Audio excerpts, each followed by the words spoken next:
दिहलू बर दान। प्रिय शिक्षक राम सिंगार ओझा से मैंने अपना पद एक जो बीएन झा जो डीएससी शिक्षा जिला, तो पल आया होगा जिससे मत गौरवान्वित आप महसूस किया? गौरवान्वित मतलब जैसे हमारे शिक्षा पदाधिकारी कभी कभी मेरे विद्यालय में आया करते थे, शिक्षक लोगों को अपना हमारे कार्यक्रम का ही ये देन है और मेरा यहाँ से इस स्कूल से लगाव बना रहता है।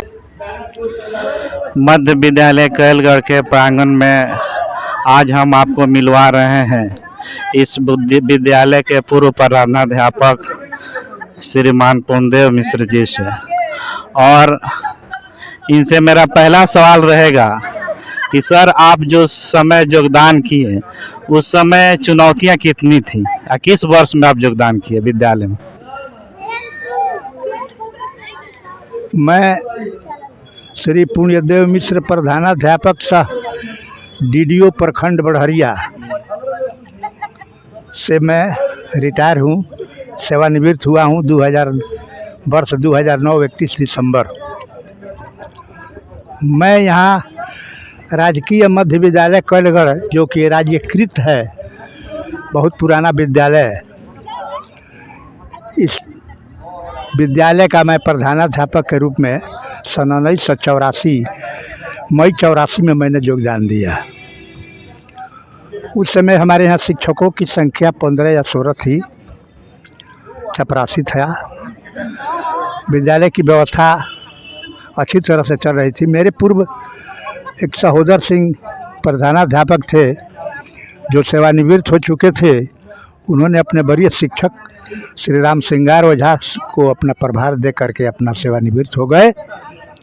मैं आया तो वरीय शिक्षक राम सिंगार ओझा से मैंने अपना पदभार ग्रहण किया और तब से मैं 2009 31 दिसंबर तक मैंने यहाँ प्रधानाध्यापक के पद पर कार्यरत रहा।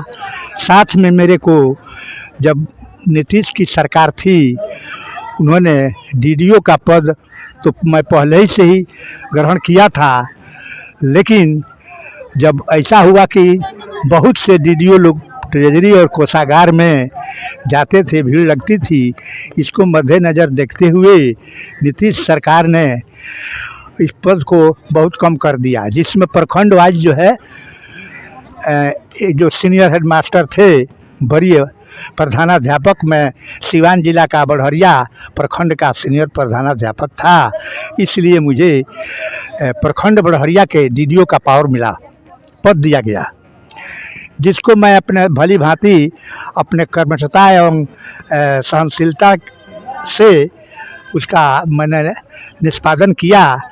मेरे समय में जब जो ये कार्य जो दिया गया तो पदाधिकारीगण से लेकर के और मेरे विद्यालय के शिक्षकगण, किसी ने मेरे ऊपर, जब तक मैं इस पद पर रहा, मेरे ऊपर कोई आरोप पत्र नहीं दाखिल हुआ। मैंने सभी शिक्षकों को हंसाते खिलाते और अपने विद्यालय का कार्य संपादन किया और मैं भी खुश शुरू से ही हंसमुख आदमी हूँ। मैं संगीत भी गाता हूँ, गाना भी गाता हूँ, लोकगीत का मैं बहुत बड़ा शौकीन हूँ। तो एक लोक गीत गा के थोड़ा सा दर्शकों को बता दीजिए। तो यहाँ बहुत से मैंने कार्यक्रम अपने विद्यालय में मैं किया हूँ, जो कि हमेशा 15 अगस्त 26 जनवरी गणतंत्र दिवस के उपलक्ष्य में छात्रों को और छात्राओं को ट्रेनिंग दे करके और मैं यहाँ कार्यक्रम रखता था, उसमें पारितोषिक वितरण किया जाता था। यहाँ तक कि 5 सितंबर को शिक्षक दिवस का भी समारोह मैं करता था, पदाधिकारी लोगों को आमंत्रित करता था। प्रखंड के बीडीओ और बड़े बड़े जो हमारे गणमान्य व्यक्ति इस गाँव जवार के जो कैलगढ़ के क्षेत्र के थे, सबको मैं आमंत्रित कर करके बुलाता था और बढ़िया सजावट होती थी विद्यालय में। मंच पर मैं खुद स्वयं अपने को संगीत गा करके सबको जो है गौरवान्वित करता था और पारितोषिक वितरण सभी शिक्षकों को, सेवानिवृत्त शिक्षकों से लेकर के और कार्यरत शिक्षक सबको मैंने पारितोषिक वितरण किया है। क्या हो अखिलेश जी, सही है ना? सही, ठीक है। और इस तरह का कार्यक्रम मैंने करता रहा हूँ। मैं सबका आदर गीत गाकर थोड़ा सा दर्शकों को सुनाइए। तो मैं सबका आदर पात्र बना रहा और मैं बड़ी निष्ठा से काम किया। भरी हमारे समय में एक जो बीएन झा जो डीएससी शिक्षा जिला शिक्षा पदाधिकारी के रूप में उन्होंने शिक्षा अधीक्षक के रूप में उन्होंने सीवान में थे। वो हम उनके तरफ से मैं बहुत जो है आदर पात्र बना रहा और कार्य को करता रहा। लोकगीत मैं एक सुनाता हूँ जो कि मैं झंडा तोलन के समय में कभी कभी गाया करता था। देशवा के दिहलू बर दान मैया भारती, देशवा के दिहलू बर दान मैया भारती, देशवा के दिहलू बर दान, देशवा के दिहलू बर दान। जे केहू भाई तो के जे कोई दुश्मन तो पे अखिया उठई है, अखिया दिखई है। अरे धरती करबया समान मैया भारती, देशवा के दिहलू बरदान, देशवा के दिहलू बरदान, देशवा के दिहलू बरदान मैया भारती, देशवा के दिहलू बरदान मैया भारती, देशवा के दिहलू बरदान, देशवा के दिहलू बरदान। जय हिंद, जय भारत। एक और आपके से जानना चाहते हैं कि उस दौर में या अभी तक जिस अवधि में आप यहाँ थे, कोई ऐसा घटना बताइए जो आपको दिल को झकझोर दे, या कोई ऐसा घटना घटित हो कि आप इतना हर्षोल्लास व्यक्त करें, कोई बच्चा या कोई भी ऐसी घटना बताइए जो आज तक आपको याद है।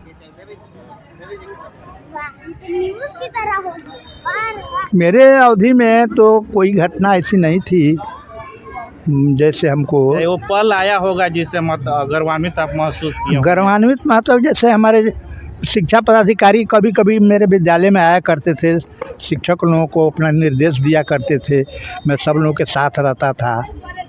और अचानक हमारे बीएन झा शिक्षा पदाधिकारी आए और मेरे विद्यालय के परिसर को देखा और उन्होंने अचानक जो है यहाँ उन्होंने कहा कि मैं कस्तूरबा विद्यालय का यहाँ निर्माण करना चाहता हूँ, आपके यहाँ जगह है।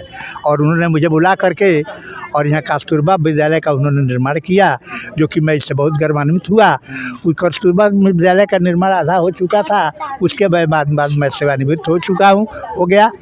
और ये तो मेरी बात। अब मेरे विद्यालय में और किसी तरह की कोई घटना और तरह की कोई बात नहीं, कोई सब में यहाँ का पूरे क्षेत्र का आदर पात्र मैं प्रधानाध्यापक था। जो पीढ़ी है, शिक्षक हो या बच्चे, उनको क्या आप संदेश देना चाहेंगे? आगे वाले जो बच्चे हमारे जो यहाँ शिक्षा ग्रहण करते हैं, जो शिक्षक हैं, जो बंधु हैं, शिक्षिकाएं हैं, मैं अभी भी आता हूँ, इन्होंने हमारे कार्यक्रम का ही ये देन है।